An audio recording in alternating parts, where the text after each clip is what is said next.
While the mother was showering, she had no idea that her daughter had quietly slipped outside to buy a second ice cream from the truck parked across the street. When she called out for her and received no response, a sense of unease began to grow. As minutes stretched into hours with no trace of the little girl, the parents knew something terrible had happened. The only clue left behind was Ring camera footage showing their daughter, ice cream in hand, walking back across the street. For years, the parents lived with the torment of not knowing what had happened to her, and the mother was haunted by guilt over having left her alone for just that brief moment. But then, on one fateful day, the father happened to be at a junkyard when he caught sight of an old ice cream truck, a discovery that would change the entire case and lead them to uncover the horrifying truth behind their daughter's disappearance. Before we dive into this shocking story, please let us know where you're watching from today, and if you like this video, do not forget to subscribe. David Carter pulled into his driveway after another exhausting 12-hour shift at the construction site. His shoulders ached from the physical labor, and all he wanted was to collapse onto the sofa with a cold beer. The house looked the same as always. The pale yellow paint starting to chip around the edges. The garden that his wife Rebecca had once tended with such care now maintained, but lacking its former vibrancy. Everything had changed after Lila disappeared. He turned off the engine and sat for a moment, gathering his energy before heading inside. The house felt different these days, emptier, quieter, haunted by the absence of their little girl's laughter. "Honey, I'm home," David called out as he stepped through the front door, dropping his keys into the ceramic bowl on the entryway table. His voice echoed through the house, met only by silence. He called again, "Rebecca," slipping off his work boots and making his way upstairs. The bedroom door was partially open, and through the gap, he could see his wife sitting at her work table by the window. Her back was turned to him, her shoulders hunched, her attention completely focused on something in front of her. The afternoon sun cast long shadows across the room, highlighting the silver strands of her once fully brown hair, a change that seemed to have accelerated in the years since Lila vanished. David approached cautiously, not wanting to startle her. "Hi," he said softly. Rebecca jumped slightly, turning to face him with wide eyes, as if she'd been caught doing something forbidden. "David, I didn't hear you come in. I'm sorry, I didn't mean to scare you." He leaned down to kiss her cheek, noticing the slight puffiness around her eyes that indicated she'd been crying. "What are you doing?" he gently asked. "Just researching," she replied, her fingers nervously tapping the edge of the table. "I just got off the phone with Officer Davis." David's heart sank. Officer Davis had been the lead detective on Lila's case, or had been until the case went cold after a year of dead ends.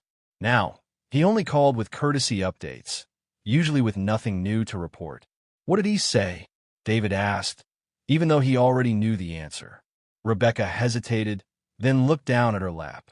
It was then that David noticed the tablet resting there, its screen illuminated with a familiar image that made his chest tighten.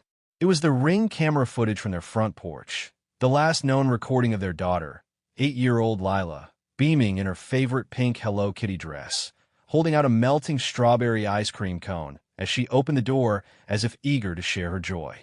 In the background, her mother's voice could be heard faintly from inside. Moments later, Lila stepped off the porch and out of view, vanishing before anyone could understand how or why. David sighed heavily, recognizing Rebecca's old habit resurfacing. "Rebecca, you're watching it again," he said as she paused the video with her finger hovering over the screen. "I just feel like I'm missing something. If I watch it one more time, maybe I'll notice a detail that everyone else has missed." The police had reviewed that footage hundreds of times. Professional analysts had gone over every frame. David ran a hand through his thinning hair and said, "This isn't healthy, honey. You can't keep torturing yourself like this. Our daughter is our daughter. We need to keep looking." Rebecca's eyes flashed with anger and pain as she replied, "It's been 6 years, David. 6 years. They've moved on to other cases. If any family had a child who vanished, they wouldn't stop looking either." David felt his patience wearing thin. Exhaustion from work compounded with the familiar frustration of this recurring argument. And what exactly do you think you're going to find that trained investigators couldn't? He asked. I don't know, Rebecca said, standing up abruptly as the tablet fell onto the bed. But I can't just go about my day pretending she doesn't exist. That's not fair. I'm not pretending she doesn't exist. David lowered his voice, trying to stay calm. But there's a difference between remembering our daughter and obsessing over her disappearance to the point where you can't live your life. What life, David? What life do I have without her? Rebecca's voice cracked.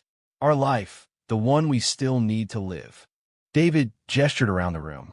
Bills still need to be paid. The house still needs to be maintained. I still need to go to work every day.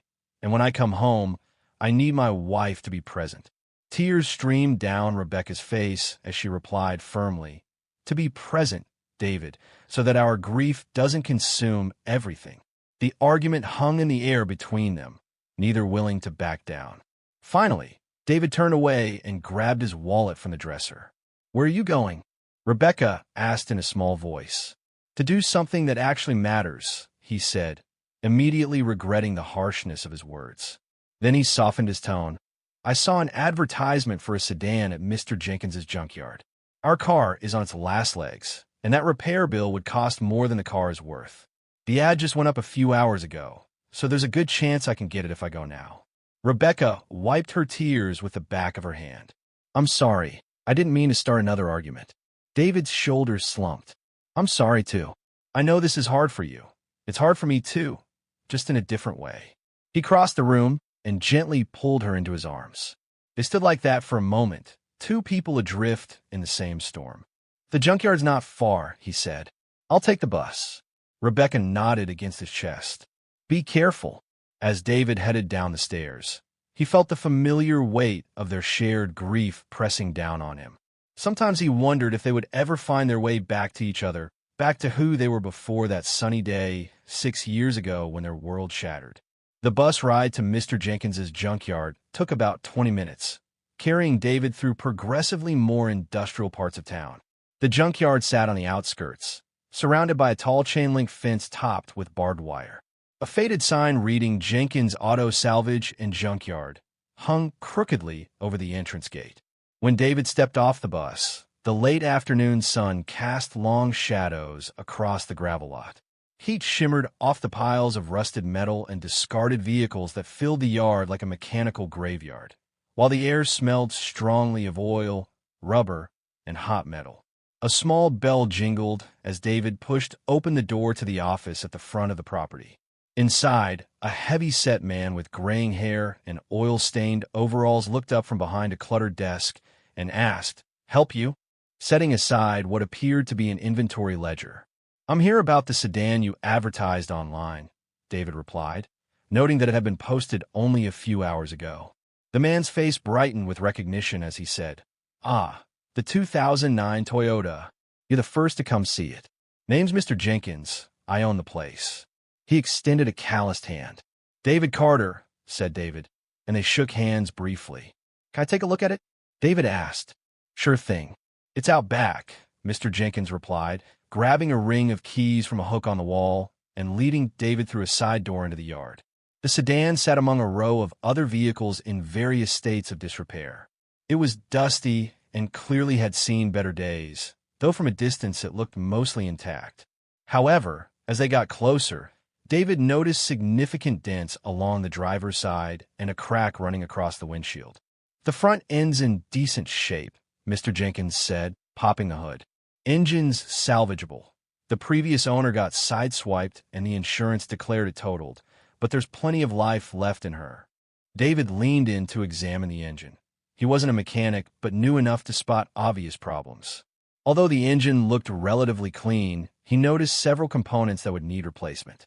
He circled the car, noting the extensive body damage and worn tires. "What are you asking for it?" David inquired, already having serious doubts. Mr. Jenkins named a price that was lower than David expected, yet still more than he thought the car was worth in its current condition, especially considering that the repairs would easily double the investment. "Mind if I see the paperwork, service history, title, that sort of thing?" David asked. "No problem," Mr. Jenkins replied. "Let me grab that from the office. It might take a few minutes to dig it out." With a friendly nod, Mr. Jenkins headed back toward the office building, leaving David alone to look around at the other vehicles in the yard. Perhaps there was something else in better condition that hadn't been listed yet. David wandered through rows of cars, trucks, and vans, some missing wheels, others missing entire front ends. The late afternoon sun cast an almost golden glow across the metal landscape, giving the junkyard an oddly beautiful, apocalyptic appearance. As David turned a corner into a more secluded section at the far end of the yard, he stopped abruptly, his body going rigid, as if the very air had been sucked from his lungs. There, partially hidden behind a rusted delivery van, sat an ice cream truck. But this was not just any ice cream truck. It was painted in distinctive pink and blue swirls, with a large fiberglass ice cream cone mounted on its roof. Even though the colors and design were faded by years of exposure to the elements, they remained unmistakable. In that moment, David's mind flashed back to the police station 6 years ago, when he had watched security camera footage from a corner store near their home. The grainy black and white video had shown an ice cream truck parked across the street, and moments later, a small figure, Lila, had approached it. This had been the last confirmed sighting of his daughter before she disappeared. That truck had been a crucial lead. The police had put out alerts for it across 3 states, yet it had seemingly vanished until now. David's heart pounded in his chest as he moved closer, examining the truck from all angles. The distinctive paint job, the oversized ice cream cone topper, it matched the description from the police reports perfectly. Even the placement of the service window on the side aligned with what he remembered from his security footage. As he was absorbed in these thoughts, a voice startled him from behind. "This truck?" came Mr. Jenkins's voice, holding a manila folder with eyebrows raised in question. David's voice strained as he asked, "How long have you had it?" Mr. Jenkins glanced at the ice cream truck with an expression of mild disinterest and replied, "That old thing? A while now. I need to know exactly when you got it and who you got it from." David said more forcefully than he intended, and Mr. Jenkins's expression hardened. "Look, I can't just give out information about my customers or vehicles to strangers. We have a privacy policy." David stepped closer. The paperwork for the sedan was completely forgotten as his mind raced with the thought, "My daughter disappeared 6 years ago. The last place she was seen was near an ice cream truck that looks exactly like this one. The police have been looking for it for years." Mr. Jenkins's eyes widened slightly, but he remained silent for a moment. "If you don't tell me what I need to know," David continued in a low and steady voice, "I'm calling the police right now, and they'll get the information anyway." A tense moment passed between them before Mr. Jenkins finally sighed, his shoulders slumping slightly.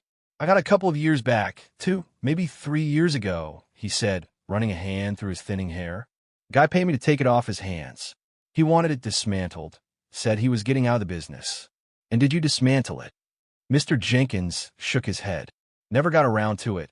I thought the materials might be worth something. Stainless steel interior, decent engine, but I never found a buyer interested in ice cream truck parts. It's just been sitting here since." David asked, "Do you remember anything about the man who brought it in? His name, what he looked like?" Mr. Jenkins protested. "I get dozens of vehicles through here every month." David pulled out his phone and said, "Then I'm calling the police." Mr. Jenkins held up his hands in surrender. All right, let me think." He paused, brow furrowed in concentration. "I don't remember much. African-American guy, middle-aged, maybe in his 40s or 50s, paid cash. That's about all I can recall." David stared at the truck, memories of his daughter flooding his mind. Her laughter, her voice, the way she'd beg for ice cream on hot summer days. The thought that this vehicle might be connected to her disappearance made his blood run cold. "Don't touch this truck," David said urgently to Mr. Jenkins, already dialing a number on his phone. "Don't let anyone near it." His fingers trembled slightly as he scrolled through his contacts, finding the number for Special Agent Victor Thompson. Agent Thompson had been the FBI agent assigned to Lila's case when it was still active, and over the years they had developed a relationship of mutual respect. Even as the investigation grew cold, the phone had rung several times before Thompson answered. "Agent Thompson, it's David Carter," he said. There was a brief pause, and then Thompson replied, David, it's been a while. How are you and Rebecca doing? I think I found it, David said, cutting straight to the point. The ice cream truck from the footage, the one we thought might have approached her before she disappeared. David could hear Thompson's tone shift, growing more alert. Where are you? Thompson asked. I'm at Jenkins's junkyard on the east side of town. The truck is here, same colors, same design, with the ice cream cone on top. The owner says he got it a few years ago from a middle-aged African-American man who paid him to get rid of it. David, listen carefully, Agent Thompson said in a professional, measured tone. This could be important evidence, but needs to be handled by the local police department first. I'm going to contact them now and have officers sent to your location. Don't touch anything, and make sure Mr. Jenkins doesn't either. Can you stay there until the police arrive? Yes, of course, David replied. Good. Keep Mr. Jenkins there too. I'll call you back once I've dispatched officers. The call ended, and David turned back to Mr. Jenkins, who watched him with growing concern. Police are coming, David announced simply. We need to wait here. Mr. Jenkins nodded nervously. Look, I had no idea this truck might be connected to something serious. If I'd known, I would have just told that to the police when they got here. David cut him off, his attention returning to the truck. Standing in front of it, he couldn't help but picture Lila approaching this very vehicle, perhaps lured by the prospect of a sweet treat on a hot day. Had she talked to the driver? Had she gotten into the truck willingly? The painful questions that had tormented him and Rebecca for years resurfaced with excruciating clarity. 15 minutes later, 2 police cruisers pulled into the junkyard, without sirens, though their lights flashed briefly before shutting off. 4 officers emerged, 2 men and 2 women, all with serious expressions. David recognized one of them, Officer Matthews, who had been involved in the early investigation of Lila's disappearance. Mr. Carter, Officer Matthews said with a nod before turning to Mr. Jenkins. You must be Mr. Jenkins. I'm Officer Matthews. We need to ask you some questions about this ice cream truck. While one officer took Mr. Jenkins aside, Officer Matthews approached David. Tell me exactly what happened today, he said. David recounted how he had come to the junkyard looking for a car, wandered around while waiting for paperwork, and stumbled upon the ice cream truck. He described his conversation with Mr. Jenkins and the little information he had learned about the truck's previous owner. Agent Thompson later confirmed, this matches the description of the vehicle we were looking for in your daughter's case. Matthews noted in his small notebook, we've already checked our database, and there was no sale or transfer of an ice cream truck registered under the business name from the original case. If this is the same truck, it seems the owner never properly transferred or disposed of it through official channels. Soon, 2 more police cruisers arrived, and officers began setting up a perimeter around the truck with yellow crime scene tape. A female officer approached Mr. Jenkins and asked for the keys to the vehicle. Mr. Jenkins disappeared into his office and returned moments later with a set of keys, saying, I've never actually opened it myself. I just took the guy's word that everything inside was stripped out. The officers then put on latex gloves before carefully unlocking and opening the truck's rear doors. David stood at a distance, his heart racing as they entered the vehicle with flashlights. After several tense minutes, Officer Matthews emerged from the truck and approached David. There's not much inside. Some empty, damaged freezer compartments, a service counter, old wiring, nothing immediately suspicious. But we'll need to process the entire vehicle for evidence. He added, our forensics team is on the way. David nodded, a mixture of disappointment and hope washing over him. He had half expected, half feared, and half hoped that they would find some definitive evidence inside. Officer Matthews continued, based on the vehicle identification number and the matching description, we believe this is very likely the same truck we've been looking for all these years. David's throat tightened as he asked, so what happens now? We collect evidence, take the truck into custody, and reopen an active investigation into this lead. Mr. Jenkins seems cooperative. We're taking his statement now, and he's agreed to provide any security footage he has of the property, replied Officer Matthews. At that moment, a van with forensic services printed on its side pulled into the yard, and technicians in white coveralls began unloading equipment. David pulled out his phone and said, I should call Rebecca. Officer Matthews nodded and added, That's a good idea, but please ask her not to come down here. We need to work without distraction, and I'm already bending the rules by letting you stay." Stepping away from the activity, David dialed home. Rebecca answered on the first ring, as if she'd been sitting by the phone. "David, is everything okay?" she asked after he took a deep breath. "Rebecca, I found something. I think I found the ice cream truck, the one the police were looking for after Lila disappeared." There was silence on the other end, then a sharp intake of breath. "What? Where? How?" Rebecca asked urgently. "At the junkyard. I just recognized it from the security footage. The police are here now, checking it out." "I'm coming there," David replied. Rebecca's voice trembled with emotion as she said, "No, honey. The police said they need to work without distraction. They're collecting evidence. I'll tell you everything when I get home." David's voice broke as he added, "If this is the truck, if this leads to finding out what happened to her, let's not get ahead of ourselves. The police are taking this seriously, and Agent Thompson is involved again. Let them do their job, and I'll be home soon." After ending the call, David approached one of the officers who was sitting in a police cruiser typing on a laptop. "Excuse me, have you found anything yet?" he asked. The officer looked up, hesitated briefly, and then answered, "We've just confirmed through comparison with the original footage that this is almost certainly the same vehicle we were looking for. The paint pattern and modifications match perfectly. What about fingerprints or DNA?" he continued. "Nothing obvious so far. The interior has been wiped down at some point, and years of exposure have degraded most potential evidence. But our forensics team is thorough. They'll find anything that's there to find." David then asked, "And the junkyard owner, do you think he's involved somehow?" The officer shook his head. "Honestly, not likely. We've questioned him extensively, and he's been cooperative. He showed us all the security footage he had, though unfortunately his system only keeps recordings for 90 days, so anything from years ago is long gone. He told me the man who brought the truck in was a middle-aged African-American gentleman," David said, noting that it was consistent with what Mr. Jenkins had told him. According to his statement, the truck was delivered through the back entry of the junkyard, which is visible on his security cameras but too far away to make out faces clearly.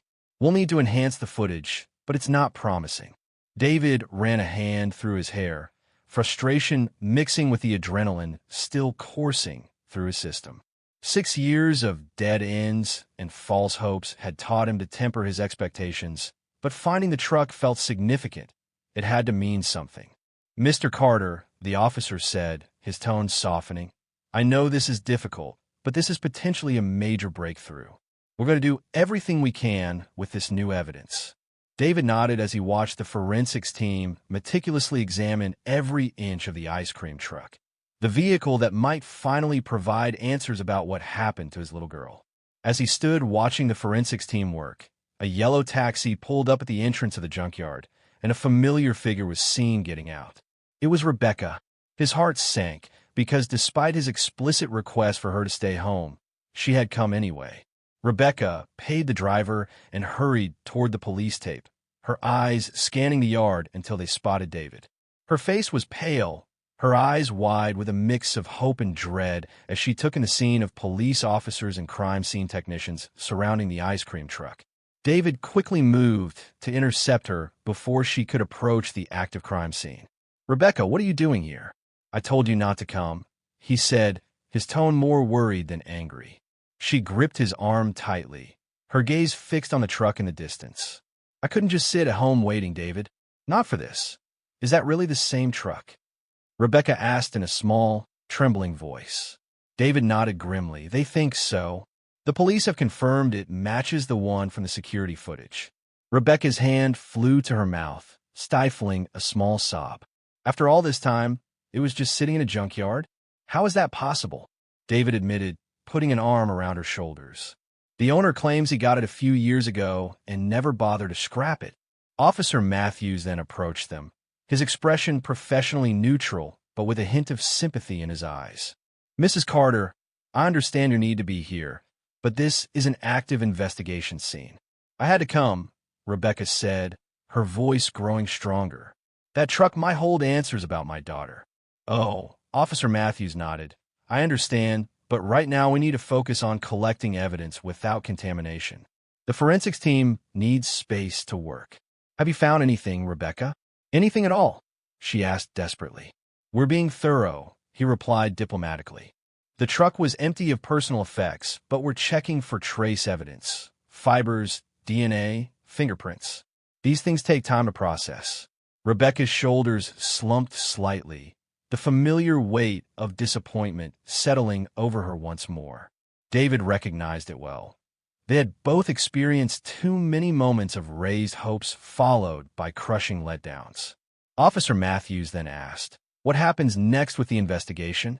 I mean, we'll impound the truck for a more detailed forensic examination, and we're also looking into the junkyard's records for any information about the person who brought it in. Agent Thompson is reactivating resources for your daughter's case based on this new development." Officer Matthews glanced back at the busy crime scene and said, "For now, there's nothing more you need to do here. We have your contact information, and we'll update you as soon as we know more." David nodded gently, pulling Rebecca closer to him. "Thank you. We appreciate everything you're doing," he said. Officer Matthews' expression softened momentarily. "I was on the original case team. I remember finding this truck. It's significant. It might finally give us the lead we need." Rebecca wiped away a tear with the back of her hand and said, "Thank you for saying that."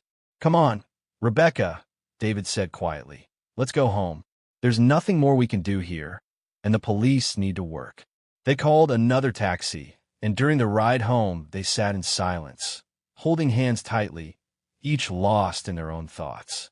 The taxi driver, sensing the tension, did not attempt any conversation.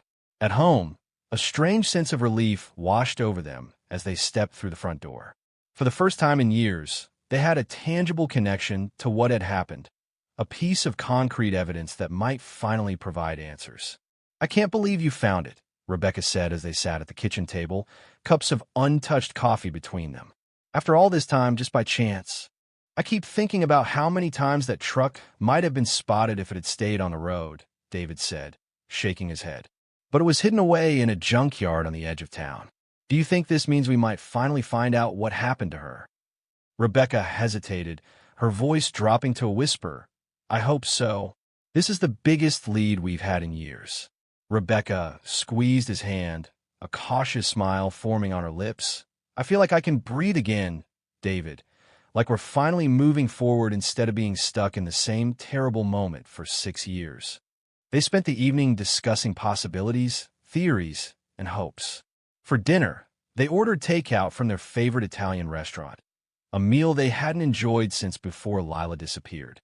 It wasn't exactly a celebration, but there was an energy in the house that had been missing for a long time. After dinner, they moved to the living room. David turned on the television to a mindless comedy show in an effort to seek some normalcy, while Rebecca curled up next to him on the sofa, her head resting on his shoulder. The familiar weight and warmth of her against him felt like coming home after a long absence. "I'm sorry about earlier," Rebecca said quietly during a commercial break. "About the argument and for showing up at the junkyard after you told me not to." "It's okay," David replied while stroking her hair. "I understand why you came. I would have done the same thing." They fell into a comfortable silence as the tension from earlier dissipated in the light of this new development. For the first time in years, they felt united by hope rather than divided by grief. As the evening progressed, the emotional exhaustion of the day caught up with them.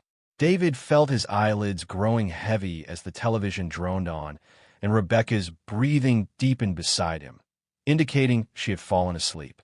For the first time in 6 years, David drifted off with a sense that they might finally get closure, that they might finally learn what happened to their little girl. In his last moments of consciousness, he made a silent promise to himself that they would find the truth no matter what it took. David jolted awake, disoriented. The television was still on, playing an infomercial at low volume, and the clock on the cable box read 11:42 p.m. He stretched his neck, stiff from the awkward position, and realized Rebecca was no longer beside him. "Rebecca," he called out, his voice raspy from sleep. No answer came. He assumed she had gone up to bed. So he switched off the TV and made his way upstairs, his body heavy with exhaustion. The events at the junkyard felt almost dreamlike now, Yet the renewed hope remained. The hallway light spilled from their partially open bedroom door. David pushed it wider, expecting to find Rebecca asleep.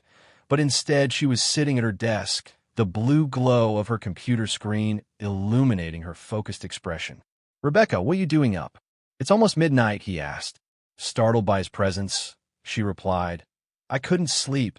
Too many thoughts racing through my mind." David moved closer and glanced at her computer screen.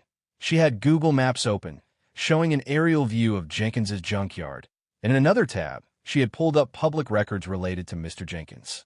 "What's all this?" he asked, though he already had a sinking feeling about where this was heading. Rebecca turned back to the screen, clicking through various tabs. "I'm looking into Mr. Jenkins. Something about him felt off to me when I saw him today."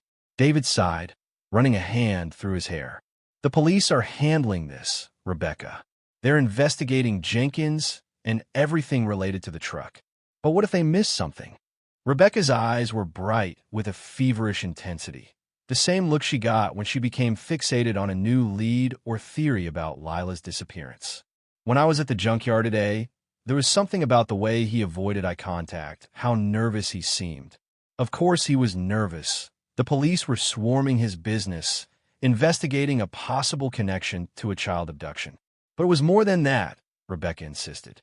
"I've always had good intuition about people, David. You know that." Gently placing a hand on her shoulder, David replied, "Look at this." Rebecca pulled up a local news article from 3 years ago. Mr. Jenkins had been arrested for car registration fraud. He had been selling vehicles with altered VIN numbers and forged paperwork. David leaned closer to read the article. Indeed, Jenkins had been arrested and later convicted of the fraud scheme, receiving probation and a fine. "This proves he's not above illegal activity," Rebecca continued. "But what if he knows more about the ice cream truck than he's telling the police? What if he's somehow involved?" she ventured, her voice rising with frustration. "That's a big leap, Rebecca," David countered. "Getting caught in a car fraud scheme doesn't make someone a child abductor." "I'm not saying he took Lila," Rebecca clarified, her voice tightening with emotion. "But what if he knows who did? What if he's protecting someone? The truck has been in his junkyard for years." David's voice grew heavy as he said, "Years while we've been suffering not knowing what happened to our daughter." He sat on the edge of the bed, fatigue washing over him. "The police will investigate all of this. They're reopening the case based on finding the truck. We need to let them do their job, just as they did for the past 6 years." Rebecca's voice turned bitter. "They gave up on Lila. If you hadn't happened to go to that specific junkyard today, we'd still have nothing. That's not fair. They followed every lead they had. Well, now I have a lead, and my gut tells me there's something not right about Mr. Jenkins." Rebecca turned back to her computer, clicking through more search results, while David, his patience wearing thin, said, "I'm going to bed. You should too. We're both exhausted, and staying up all night researching a man the police are already investigating isn't going to help anyone." Rebecca didn't respond, her attention fixed on the screen. "Rebecca, go to bed," David urged gently. "I'll be there soon." But her tone told him otherwise. She was in one of her research spirals, and he knew from experience that she wouldn't stop until exhaustion forced her to.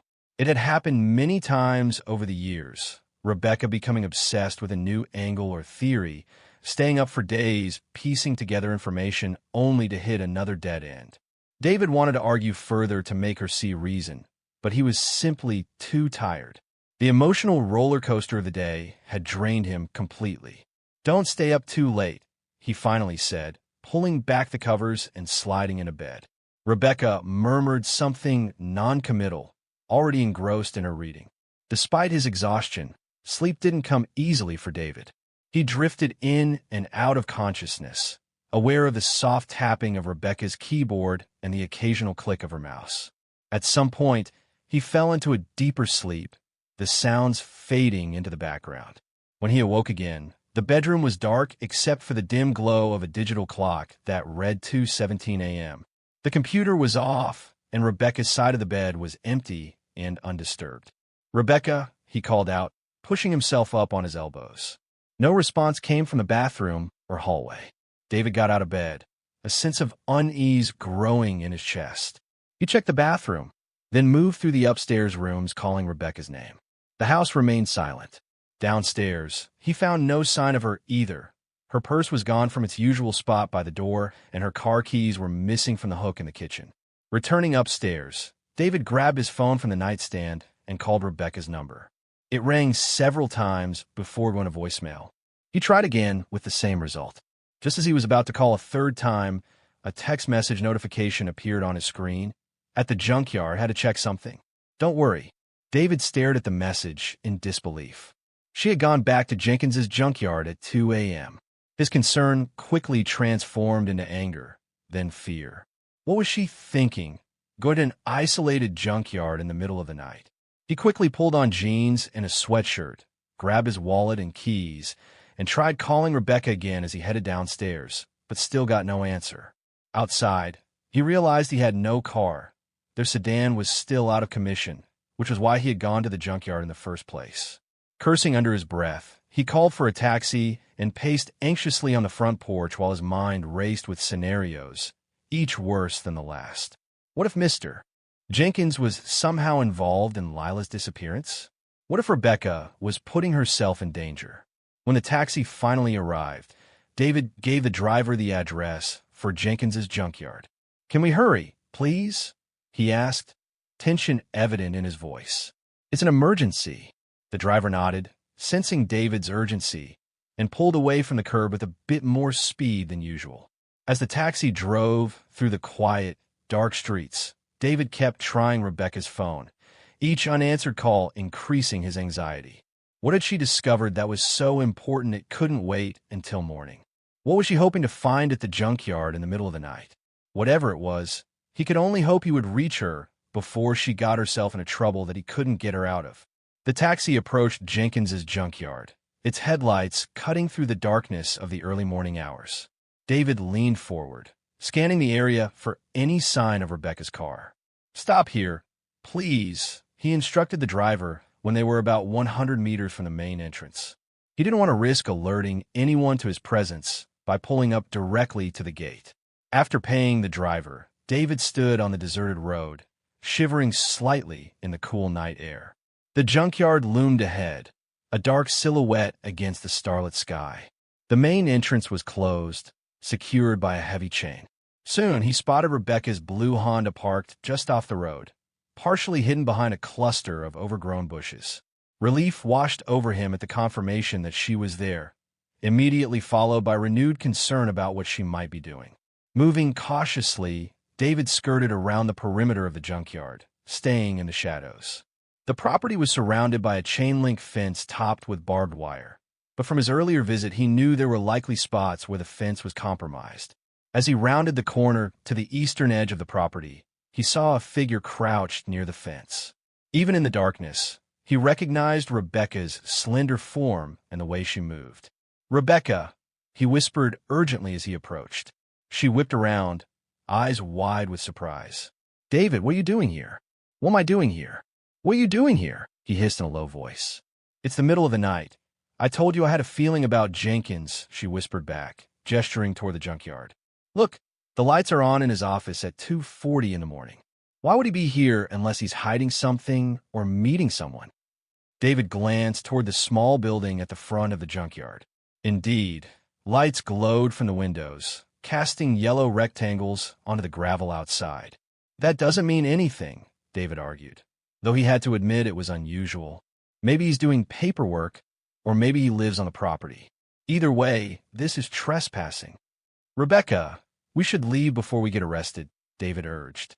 "I'm not leaving," she said firmly. "Not when we're so close to finding answers. Close to what the police are handling, this truck. They've impounded it and are investigating Jenkins." "Phew," Rebecca suddenly whispered, grabbing his arm and pulling him down beside her. "Look, David," she said, her eyes fixed on the back entrance of the junkyard. Headlights appeared moving slowly along the access road that led to the rear gate. A dark sedan pulled up, its engine cutting off, lights remaining on for a moment before plunging the area back into darkness. Then a tall figure emerged from the car, moving with purpose toward the rear gate. In the brief illumination from the headlights, they could make out a man, though details were hard to discern at that distance. The gate creaked open, apparently unlocked, and the man slipped inside, heading toward the lit office building where Mr. Jenkins presumably waited. "You see," Rebecca whispered, her voice trembling with a mix of fear and vindication. "Something's happening." David had to admit that this midnight meeting seemed suspicious. "We still shouldn't be here. If these people are involved in something illegal, we could be in danger."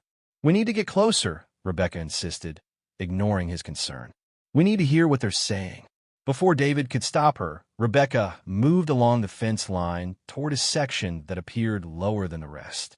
With surprising agility, she hoisted herself up and over, dropping quietly to the ground inside the junkyard.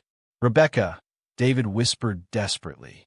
Left with no choice, he followed her over the fence, wincing as a jacket caught briefly on the barbed wire. Inside the junkyard, they moved silently between stacks of crushed cars and piles of scrap metal. The office building was about 50 meters away, and through the partially closed blinds, they could see two silhouettes. Rebecca crept forward and motioned for David to follow. They made their way to the side of the office building, where a window was cracked open slightly, likely for ventilation in the stuffy space. From this position, they could hear voices drifting out into the night. "Told you to get rid of it years ago," a deep, unfamiliar voice said, anger evident in its tone. "I paid you good money to make that truck disappear." "I tried, man," came another voice. Mr. Jenkins's voice replied, defensive and slightly fearful. "Nobody would take it. Too recognizable with that paint job, an ice cream cone on top, and shipping companies got suspicious when I tried to send it overseas, said a vehicle tied to a crime needed special documentation. So instead, you just let it sit here where anyone could find it. It's been years. I didn't think anyone would recognize it after so long." It was tucked away in the back section. There was the sound of something being slammed, perhaps a fist on a desk. "Well, now the police have it, and they're reopening the whole investigation," the unfamiliar voice growled. "If they trace it back to me, they won't," Mr. Jenkins interrupted. "I told them I barely remembered the guy who brought it in, just that he was black, middle-aged. That's it, and they believed you." "I think so. They took the truck, but they didn't find anything in it. No evidence. I made sure of that years ago." Rebecca and David exchanged shocked glances. This conversation confirmed their worst fears. The truck had been deliberately hidden, and these men knew it was connected to a crime. Rebecca leaned closer to the window, straining to hear more. But as she did, her weight shifted, causing her to press against an old iron gate. The rusty hinges let out a loud creak that cut through the night air, and the conversation abruptly stopped. "What was that?" the unfamiliar voice demanded. "Is someone there?" "Probably just an animal," Mr. Jenkins said, but his voice tensed as he added, "Let me check." Rebecca tugged at David's sleeve, panic in her eyes. They needed to move immediately. David pulled her away from the window, and together they crouched behind a stack of tires as the office door swung open. Mr. Jenkins stepped out, holding a flashlight in his hand and sweeping its beam across the yard. "Who's out there?" he called into the darkness. "This is private property." David and Rebecca remained perfectly still, hardly daring to breathe as the light passed just above their hiding spot. Rebecca's hand found David's, squeezing it tightly. Inside the office, they could hear the other man moving around, seemingly gathering his things. "I'm leaving," he announced. "Fix this, Jenkins. If I go down for this, you're coming with me." The flashlight beam swung back toward the office as Mr. Jenkins turned. "It'll be fine. They've got nothing solid. The truck's clean." As Mr. Jenkins went back inside, David tugged at Rebecca's hand, indicating they should use this opportunity to escape. She nodded, and they began slowly making their way back toward the fence where they had entered. Behind them, they could hear the office door open again and footsteps on gravel as the mysterious visitor headed back to his car. The engine started, and headlights cut through the darkness once more as the sedan reversed and drove away through the back entrance. Rebecca had already pulled out her phone and was dialing 911 with trembling fingers. As they reached the fence, she whispered urgently into the phone, "I need to report suspicious activity at Jenkins's junkyard." I overheard a conversation about hiding evidence related to a kidnapping case. My daughter's kidnapping case. The 911 dispatcher responded with immediate concern, the gravity of the situation apparent in her tone. Ma'am, are you in a safe location? We're outside the junkyard now, Rebecca whispered, glancing back to ensure they weren't being followed. My husband and I overheard everything. The junkyard owner, Mr. Jenkins, was talking to another man about the ice cream truck that was found earlier today, the one connected to our daughter, Lila Carter's disappearance 6 years ago. The dispatcher's voice sharpened with recognition.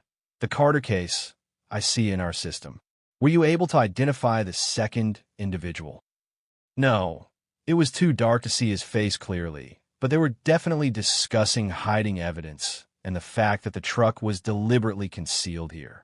Officers are being dispatched to your location now, the dispatcher assured her, and they'll be there in approximately 5 minutes.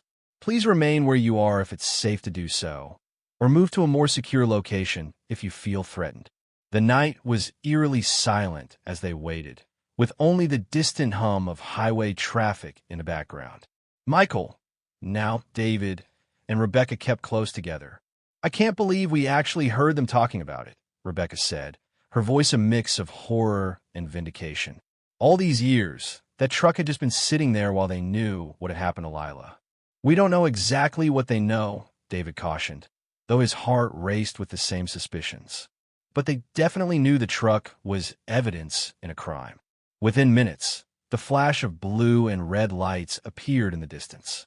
2 police cruisers approached without sirens, moving swiftly yet quietly toward the junkyard. 4 officers emerged, their expressions serious as they assessed the situation. Mr. and Mrs. Carter, one officer, a tall woman with short brown hair, stepped forward. I'm Officer Taylor. We understand you witnessed a suspicious conversation regarding evidence in your daughter's case.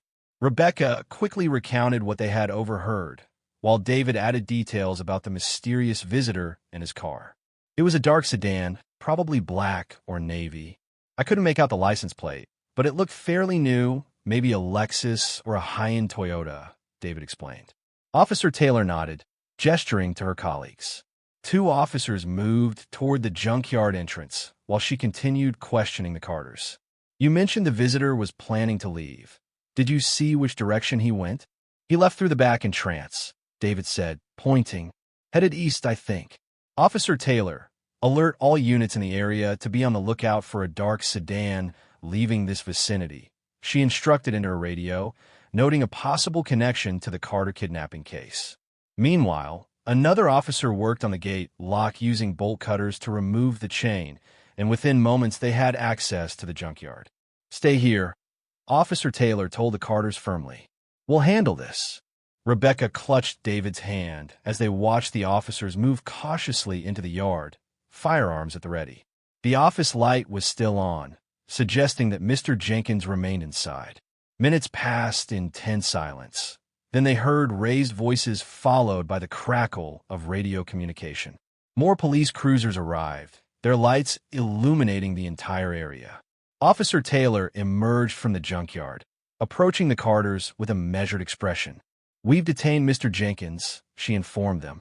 Based on your report and his initial responses to questioning, we have reason to believe he was complicit in concealing evidence related to your daughter's case. Rebecca gasped softly and leaned against David for support. What about the other man? David asked. We've put out an APB for the vehicle you described. All units in the area are on alert. Officer Taylor continued carefully. During questioning, Mr. Jenkins revealed that the visitor was named Marcus D. We've run his information through our database and discovered that he has prior charges related to child exploitation. Rebecca's hand flew to her mouth, stifling a cry of distress. David felt his knees weaken, but forced himself to remain standing in order to be strong for both of them. We're dispatching units to Marcus D.'s last known address immediately, Officer Taylor continued. Given the nature of his previous charges and the connection to the ice cream truck, he's now our primary suspect in your daughter's abduction. The reality of what was happening crashed over David like a wave. After 6 years of dead ends and fading hope, they suddenly had a name, a suspect, a real lead. There's something else you should know, Officer Taylor added, her expression softening slightly. We've also sent officers to search Marcus Diaz's property thoroughly. If there's any evidence of what happened to Lila, or any possibility that she might still be there, we'll find out. The implication hung in the air between them, and for the first time in years, there was a real possibility that Lila might still be alive. I think you should come to the station to give a formal statement, Officer Taylor continued. We'll need a detailed account of exactly what you heard tonight. David nodded, his throat too tight to speak, while Rebecca trembled with tears streaming down her face. Can we follow you there? David finally managed to ask. Of course, we'll escort you, Officer Taylor replied. As they moved toward their car, the junkyard now fully illuminated by police lights and activity, Rebecca suddenly stopped and turned to David. What if she's alive? Her voice was barely audible, filled with a fragile hope that seemed almost too painful to acknowledge. David pulled her into a tight embrace, his own eyes filling with tears. Let's not get ahead of ourselves, he whispered, though his heart raced with desperate hope. One step at a time, they drove to the police station in silence, following the police cruiser with its flashing lights. The familiar route through town seemed different, as if the entire world had shifted on its axis. Behind them, more police vehicles headed in the direction of what they now knew was Marcus Diaz's address. At the station, the Carters were escorted to an interview room where they provided detailed statements about everything they had witnessed. As they finished, the door opened and a familiar face entered. Agent Thompson from the FBI, looking as though he had been roused from sleep but was now fully alert. Mr. and Mrs. Carter, he greeted them with a solemn nod. I came as soon as I heard. We've had a major development in the case.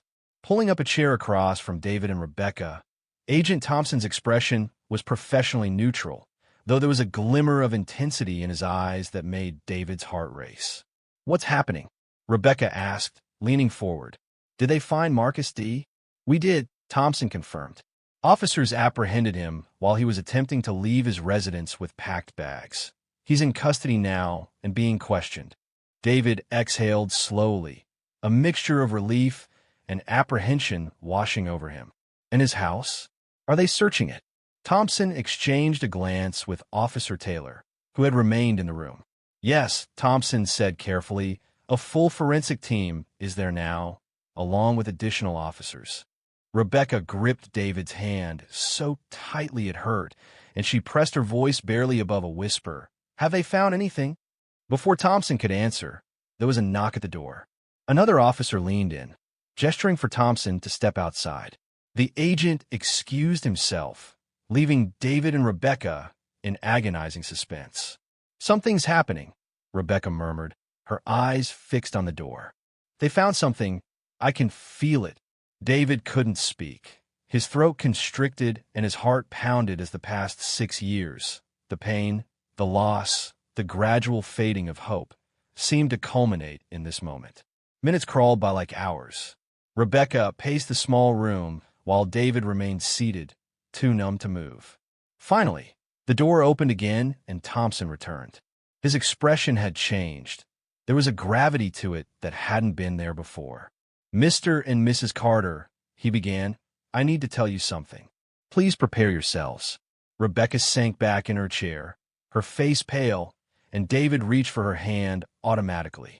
During the search of Marcus Diaz's residence, officers discovered a basement area that was locked from the outside. Thompson explained slowly, choosing his words carefully. Inside that basement, they found your daughter, Lila. For a moment, the room seemed to tilt. Rebecca made a sound, a half-gasp, half-sob, as her free hand flew to her mouth. She's alive, David managed to ask, his voice cracking. Thompson nodded. Yes, she's alive. This simple confirmation shattered something deep inside them. Rebecca collapsed against David, sobbing uncontrollably, and he held her tightly as his own tears flowed freely, unable to process the magnitude of what he was hearing. Where is she? Is she okay? Can we see her? She's being transported here now, Thompson explained. Paramedics are with her, And we have victim services coordinators accompanying her as well. She'll need medical attention, and there will be extensive psychological evaluations. But physically, she appears to be in stable condition. "Oh, thank God," Rebecca whispered, closing her eyes briefly. "Thank God she's alive." Thompson's expression remained somber as he continued. "There is something else you need to know. I wish there were an easier way to tell you this." He took a deep breath. Based on her physical condition and preliminary statements she made to the officers who found her, it appears that she has been subjected to ongoing abuse during her captivity, and she appears to be pregnant. The words hit David like a physical blow. Beside him, Rebecca made a pain sound, her body tensing. "Ow!" David began, but couldn't finish the question.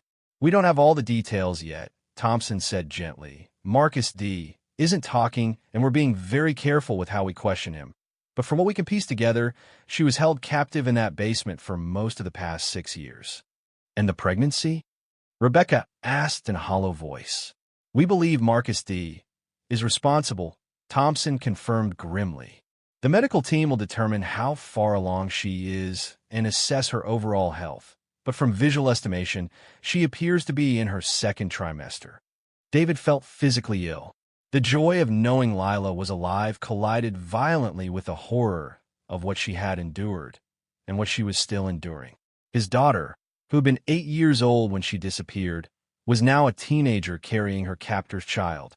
"We'll get you both victim services support as well," Thompson continued. "This is an incredibly difficult situation, and you'll need guidance on how to proceed and help recover from this trauma." "Will he go to prison?" Rebecca suddenly asked, her voice hard. David had never heard her sound so determined. "Will he pay for what he did to our daughter with the evidence we have, the truck, Mr. Jenkins' testimony, and most importantly, finding Lila in his home along with his prior record? Marcus D. will almost certainly face multiple life sentences," Thompson assured them. "The district attorney is already preparing charges against him for kidnapping, false imprisonment, child endangerment, and numerous other felonies." "He will never walk free again," David nodded, trying to focus on this small mercy, that the monster who had stolen their daughter's childhood would pay for his crimes. "When can we see her?" he asked, his voice steadier now. "Very soon," Thompson promised. "She should arrive within the next 20 minutes. We've set up a quiet room where you can reunite with her. I should prepare you, though. She's been through an unimaginable ordeal, and she may not react the way you expect. She may be frightened, confused, even distant. The psychological impact of long-term captivity is profound." "We understand," Rebecca said, wiping away tears. "We just want to see her, to let her know she's safe now, that we've never stopped looking for her." Thompson nodded, his professional demeanor softening slightly. For what it's worth, when the officers told her they were taking her to see her parents, she recognized that concept. She even asked if they meant her mom and dad. That's a positive sign that she remembers you and her life before the abduction. This small detail broke something open in David, a mixture of gratitude and grief that his daughter had held onto the memory of them through her nightmare. The next 20 minutes passed in a blur of administrative details, preparations, and introductions to victim services coordinators who would be supporting you in the coming days and weeks. Throughout it all, David and Rebecca held on to each other, anchored in the impossible reality that their daughter was coming back to them. Finally, a gentle knock came at the door. Officer Taylor entered, her expression somber but kind. "Mr. and Mrs. Carter, Lila has arrived. She's in room 4 with the medical team and our child psychologist. If you're ready, you can see her now." They stood together, legs unsteady, as Rebecca smoothed her hair with trembling hands, preparing for a moment that felt more like a formal occasion than the most significant moment of their lives. "Just remember," Officer Taylor said softly as she led them down the hallway, "take it slowly. Let her set the pace for interaction. She's been through a tremendous trauma, and this is all very overwhelming for her." They paused outside a door marked simply with the number 4. David could hear murmured voices from inside, calm and professional. His heart thundered in his chest. Officer Taylor knocked gently, then opened the door and announced, "Lila, your parents are here to see you."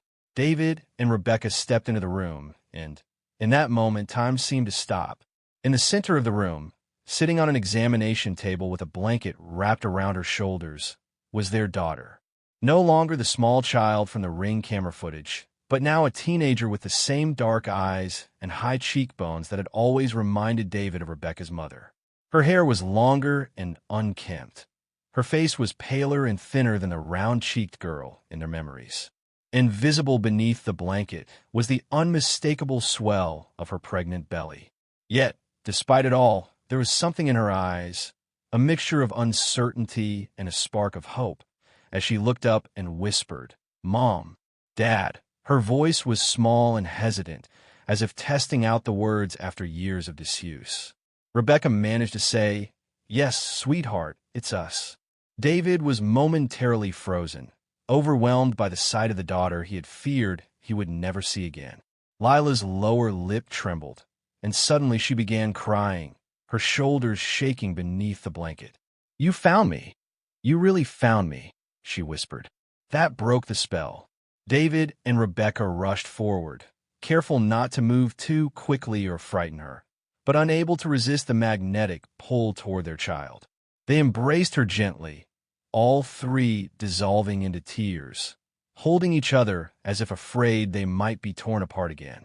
"We never stopped looking for you," Rebecca promised softly, stroking Lila's hair. "Never.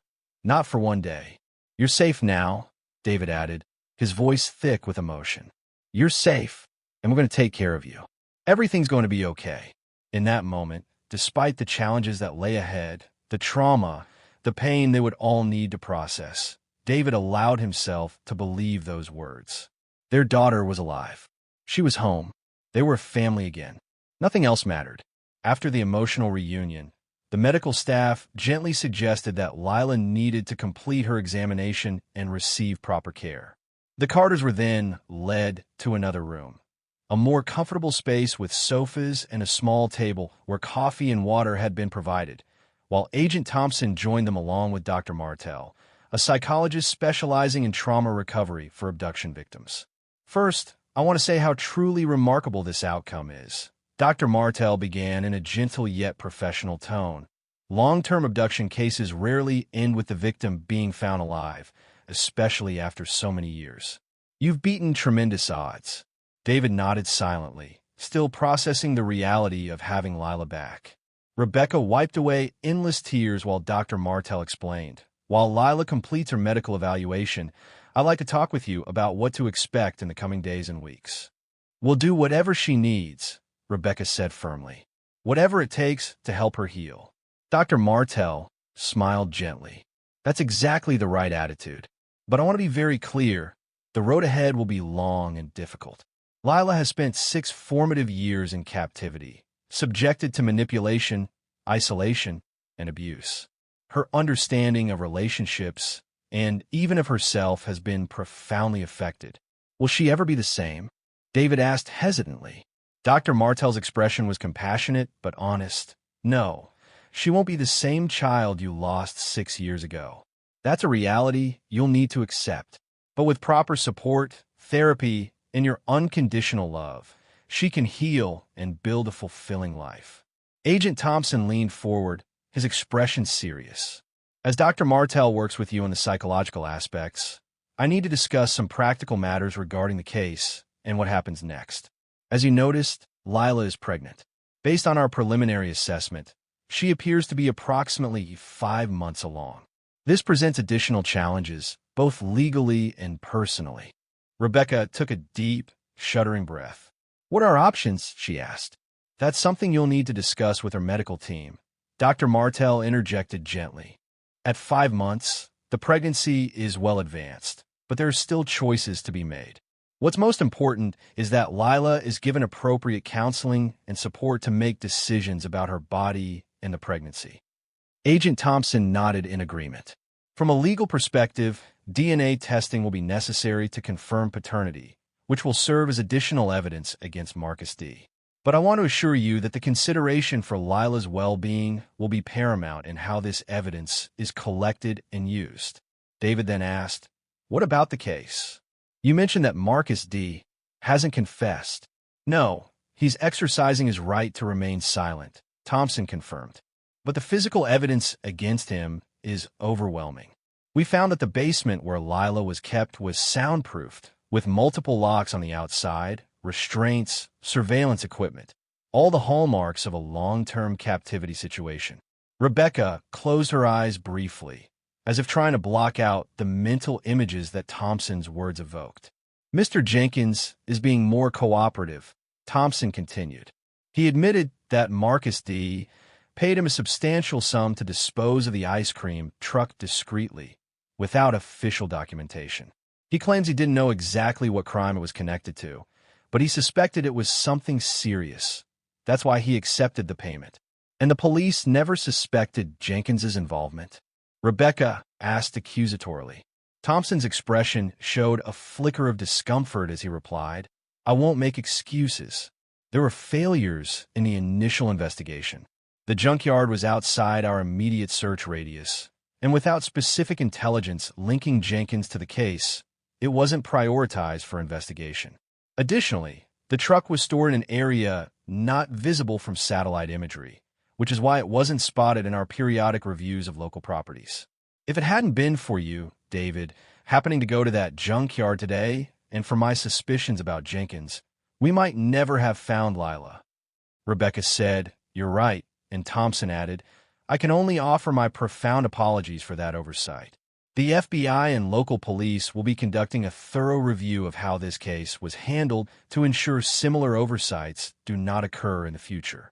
David placed a calming hand on Rebecca's arm and said, What matters now is that we found her and she's safe.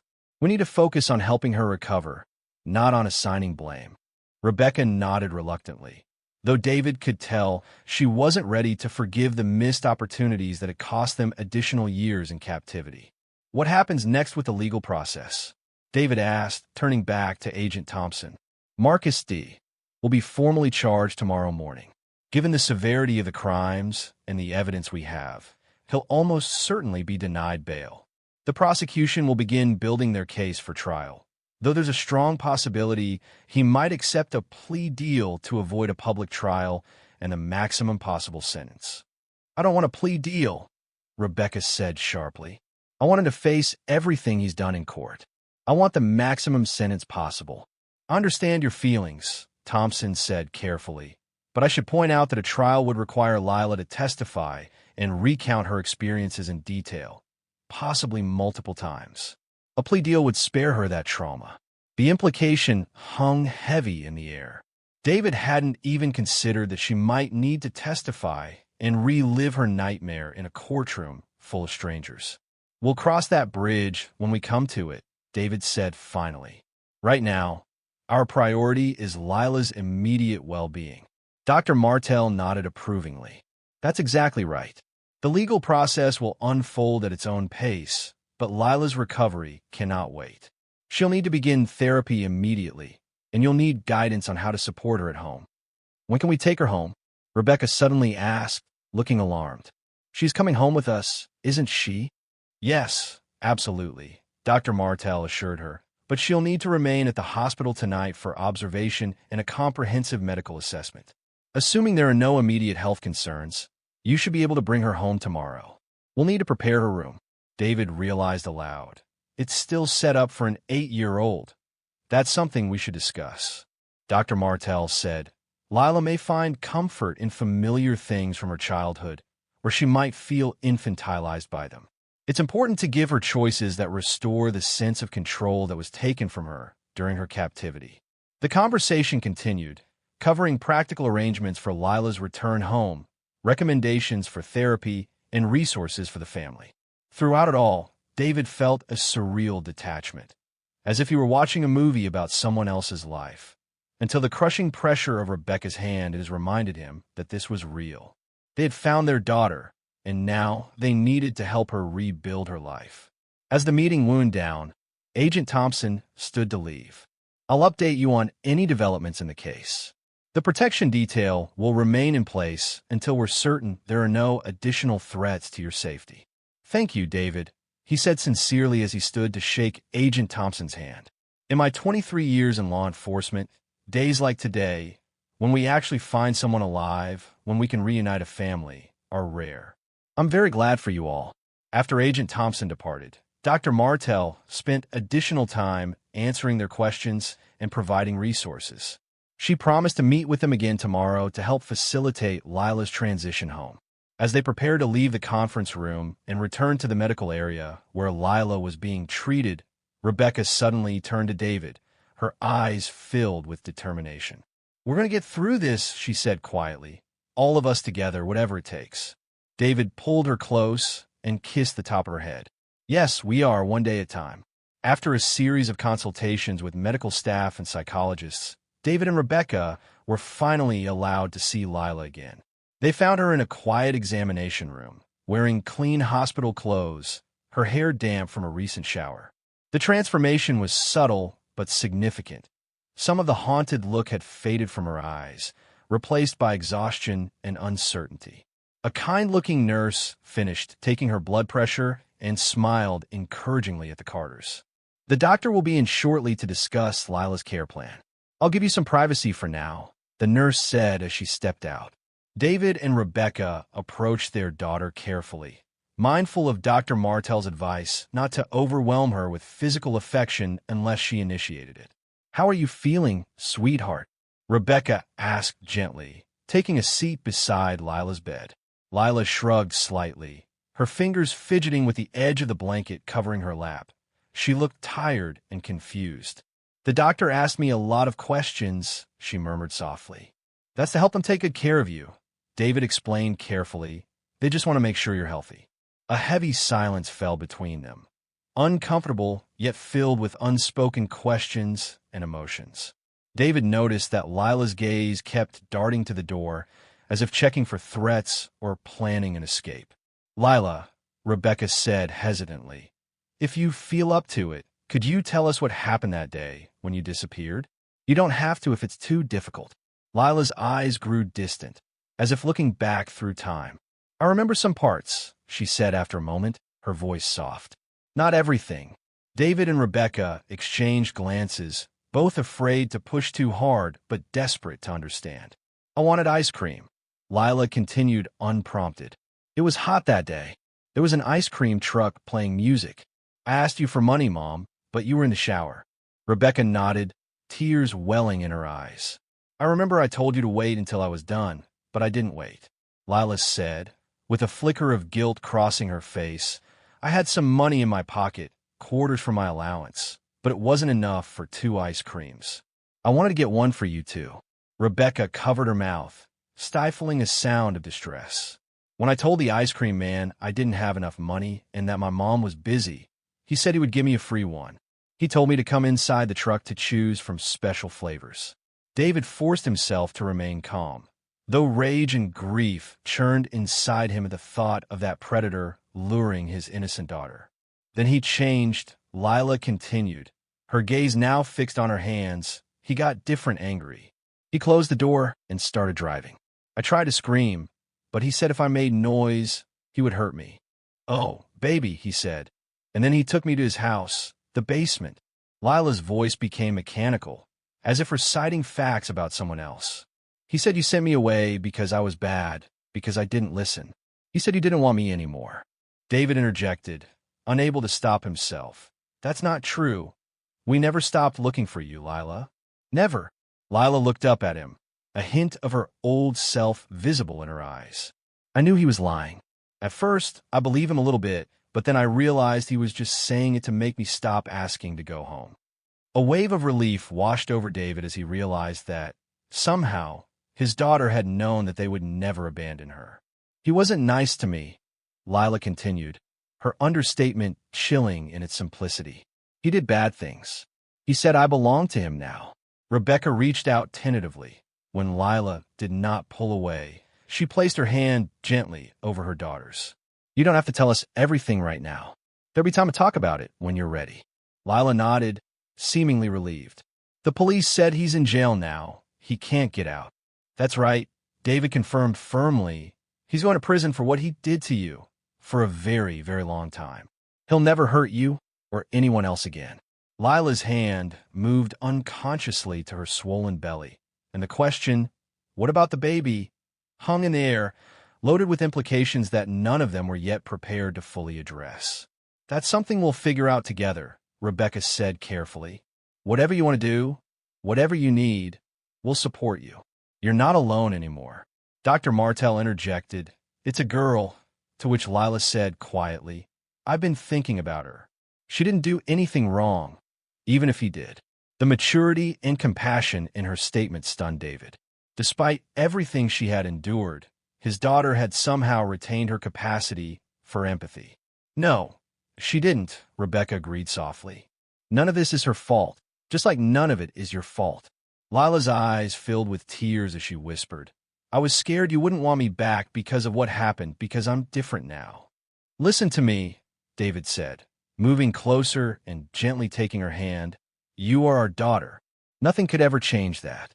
Nothing that happened to you, nothing that man did, nothing about this pregnancy changes how much we love you. We love you completely." Rebecca added steadily despite her tears, "We always have, and we always will." Finally, Lila's composure broke, and she began to sob, deep, wrenching cries that seemed to come from the very core of her being. David and Rebecca moved instinctively to embrace her, cradling her between them as she released 6 years of fear, pain, and loneliness.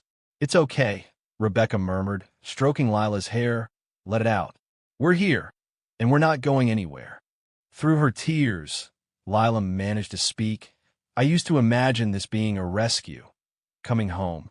I would pretend you were looking for me, that someday you'd find me." "We were looking," David assured her, his voice breaking. "Every single day we looked."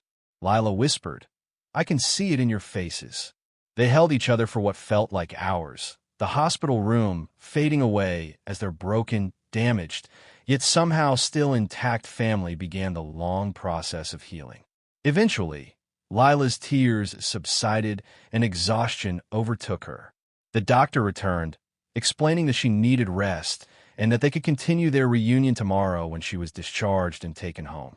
As Lila drifted to sleep, David and Rebecca stood at her bedside, watching the gentle rise and fall of her chest. A simple miracle they had once feared they would never witness again. "She's really here," Rebecca murmured softly, as if afraid that speaking too loudly might shatter this fragile reality. "Our little girl came back to us." David nodded, unable to find words adequate for the moment. The joy of her return existed alongside the horror of what she had endured, creating an emotional landscape that was as overwhelming as it was beautiful. But as David watched his daughter sleep, not the child from their memories, but a young woman who had survived the unimaginable, he made a silent vow. They would help her rebuild her life. They would love her through the nightmares, the therapy sessions, the legal battles, and the decisions about the baby growing inside her. They would relearn how to be a family in this new reality. "We should let her rest," the doctor said softly as she appeared at the doorway. "You can come back first thing in the morning. We'll have her discharge papers ready." Rebecca nodded, leaning down to place a gentle kiss on Lila's forehead. "Sleep well, sweetheart. We'll be back soon." David followed suit, whispering, "We love you, Lila. You're safe now." As they reluctantly left the room, David placed his arm around Rebecca's shoulders, drawing strength from her presence. Though the future held countless challenges and uncertainties, one thing was clear. Their daughter had returned to them against impossible odds, and whatever came next, they would face it together. Don't forget to subscribe to our channel for more great stories like this one. Share this video with your friends and family, and let us know your thoughts in the comments below. Stay tuned for our next video, and check out others you might have missed. See you next time.